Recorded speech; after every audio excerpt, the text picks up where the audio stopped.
Orang tanya saya, "Ustaz, kalau ngajak pasal apa Ustaz kita teriak? Sebab saya orang jahat, tuan-tuan." Tuan-tuan tak apalah, tuan-tuan orang baik.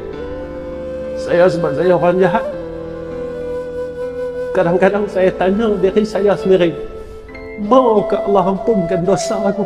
Maukah Allah ampunkan dosa aku?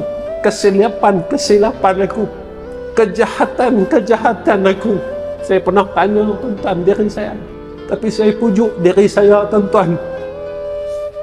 Saya kata, rahmat Rizam, rahmat Allah ni luah. Saya minta dengan Allah, ya Allah, kalau aku tak boleh masuk syurga, aku duduk depan pintu pun tak apa. Cuma saya tak mampu untuk masuk neraka Allah.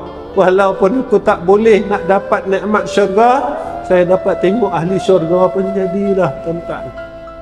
Tuan-tuan, saya pesan dengan diri saya dan tuan-tuan, walaupun kita ni bukan orang baik, tetapi janganlah kita bosan untuk berbuat baik.